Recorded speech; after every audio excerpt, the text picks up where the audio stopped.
this is the last bit for this first topic that I'm going to talk about on this new podcast, my Full Life Celebrant podcast. And I've been talking for the last 6 weeks under the umbrella caption of Endings Matter. I've been talking about funerals and death and dying, and all the emotional turmoil and all the practicalities that come with that. And at some point in the future, I will talk some more about the cost of dying and the options available, and about death planning and pre-planning, because all these things are so important, and keeping people informed about your wishes and thinking about your wishes.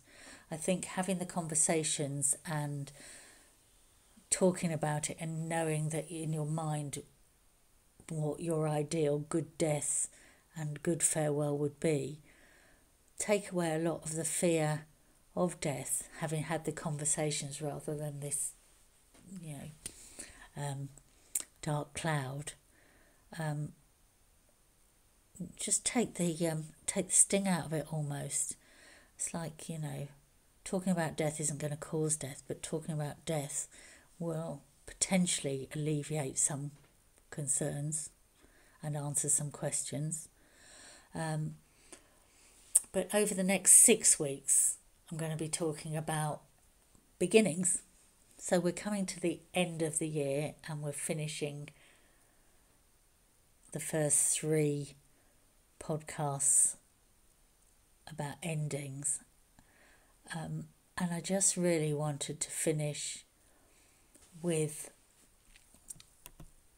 this quote. It's something I always tell families, and I genuinely believe.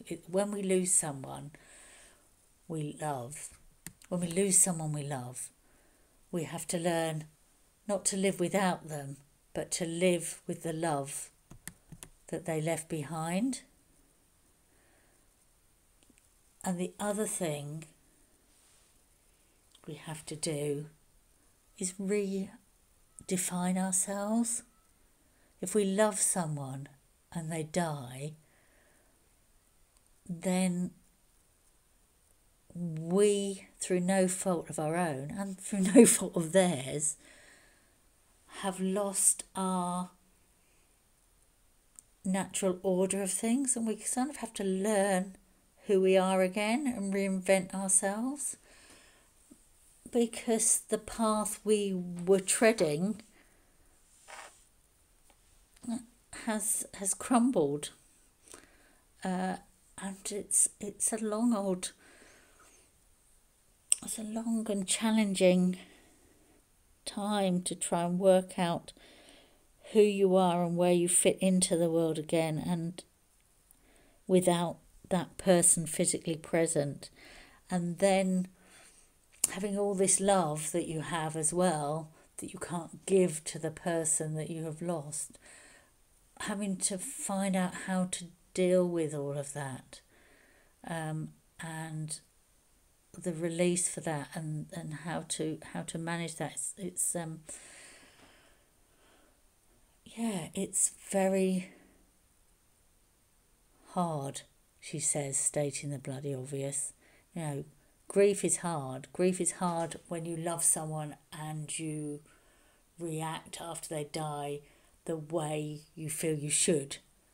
Crying, weeping, not wanting to eat anything, not able to think straight, all of the things that they show on TV that people do when they die, bursting into tears and this, that and the other. And sometimes grief is like that, but sometimes it's very different. You can spend months or longer in complete denial that the person's actually gone. You can kid yourself that they're somewhere else or they're coming back. You might be numb. You might be completely numb and feel absolutely nothing. So you're not in denial. You just don't feel anything. And then you start feeling guilty that you're not feeling anything, that everyone is crying or people are asking you if you're okay, and you think you're okay. And then you start feeling bad that you're okay. But that's okay. You might be angry, you might be ragingly angry. This person who you loved and you had a life with and you had plans with is no longer there. What the hell are you supposed to do? How dare they leave you? Where is your life going now?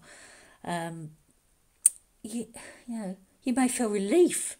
Perhaps the relationship wasn't a good one, and or the person was really suffering, and their suffering is over, so they're that is a relief to you.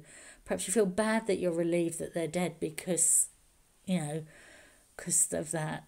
So then you feel guilty. Whatever it is you are feeling in any given moment when you are dealing with grief is a valid feeling to be having and the right feeling for you to be having at that moment. There is no shoulds. How should I be feeling? How long will it take to feel differently? What is the process? The normal thing about grief is that there is no normal.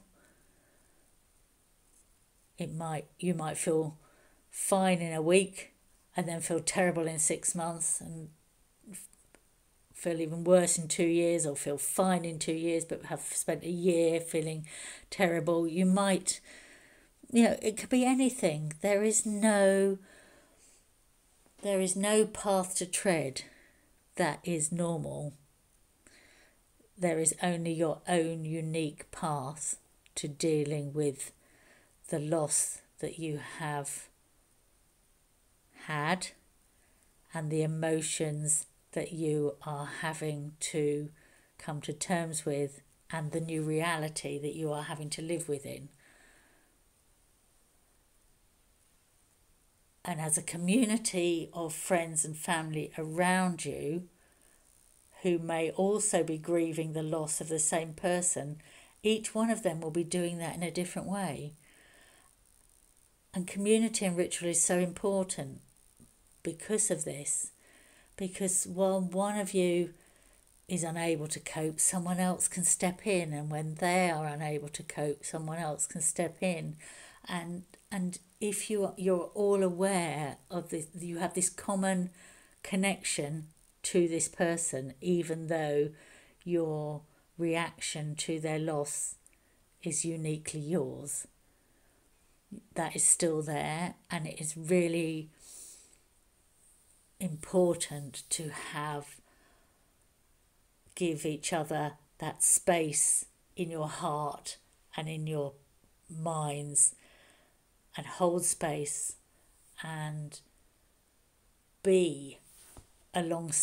walk alongside them, because you're not ever going to say something that's going to make it feel better. Someone's husband, child, grandparent, whatever has died, they're going to feel what they are feeling. Whatever you have to say about it, they are going to feel that, and nothing is going to change that. But knowing you are there, walking alongside them, sitting beside them,